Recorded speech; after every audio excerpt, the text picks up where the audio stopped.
This weekend, the U.S. passed the 5 million mark in coronavirus cases, by far the most on the planet. Bueno, ahora pasamos a los contagios. El viernes terminamos este programa con 462,690 casos confirmados de COVID en México. So I'm at the airport. I had to fill out the form just to fly. So I'm gonna be flying to Mexico City to get on a lighter flight. And yeah, and then from there go to Guanajuato to start this big production. I have a lot of big plans for my company and stuff like that. I'm also gonna drive back a 1973 classic Mustang.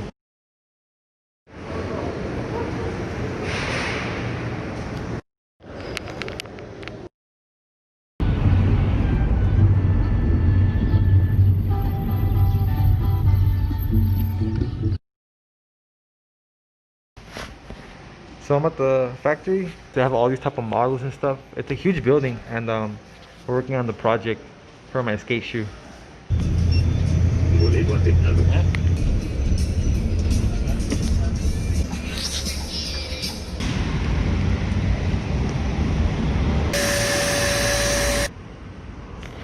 So I'm finally at the hotel. I get to chill for a bit. And then I'm gonna call in and see if the car's ready, because Ubers, buses, taxis, walking, I'd rather just drive. This is the new whip. It's almost done, so I can take it cross country. So the car is gonna be ready in the afternoon. Other than that, right now I have errands I have to do, so I'm walking to a university my brother was attending to pick up all his transcript stuff, because he is switching to a different college. And then I have a meeting with this place to sell the materials, because I'm trying to make my soccer cleat as well. I'm pretty much done with all the developing on it too. Now it's just production, and I want to make sure it has top-end material. So this is day 5. I'm excited though. I'm excited because this is like the next big thing for the company, for my company. So for me to do something outside of boxing is big. It's gonna be like a pro skate shoe. I'm excited. It's been a crazy project. This project involves 2 years of work. I also have a soccer shoe project. I'm actually wearing a soccer jersey because I actually sponsor a couple teams out here. Everything's on the come up. Soccer, skates coming. Boxing, I'm improving so many things in the boxing shoes.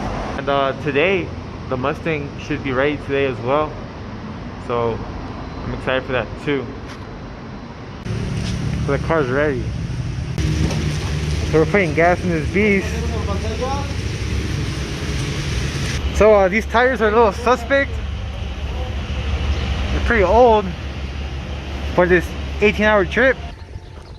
So right now, just making sure everything's good for the long drive. It's gonna be an 18-hour drive. So I came here to make sure all the tires are perfectly good. So this is part 1 of the big trip. I'm gonna stop by at the home in Jalisco real quick, take a little break, and then go straight shot to Sinaloa, to the other home. You know what I'm saying? So I'm on my first stop. Just waiting for the gate to open. Here, I'm gonna rest up a bit, and that's the other one, the Xterra.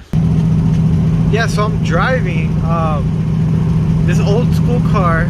Doesn't have any lights inside, so I don't know how fast I'm going. I don't know how much gas I have. About every hour, it's about $25 worth of gas every hour. So what's that?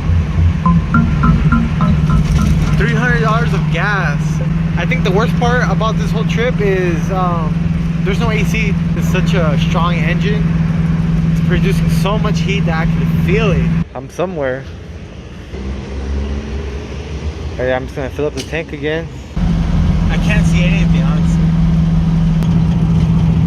So it turns out the battery I have equipped in this car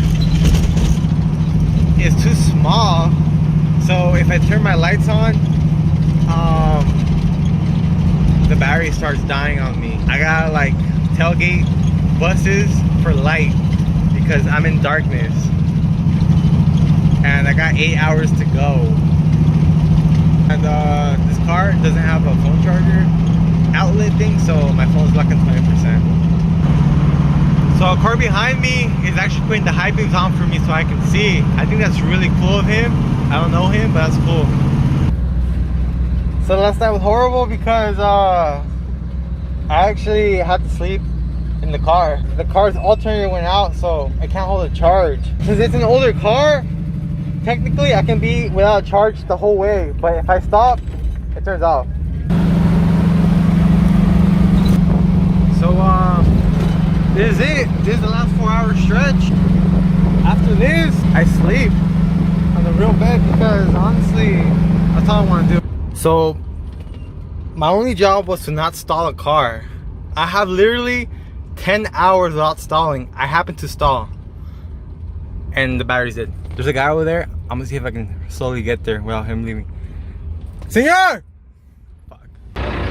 So I actually made it from my last troubles, but there's a new one. It got stuck right between two trucks.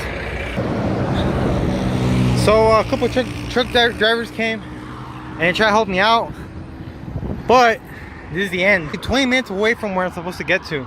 I called my uncle.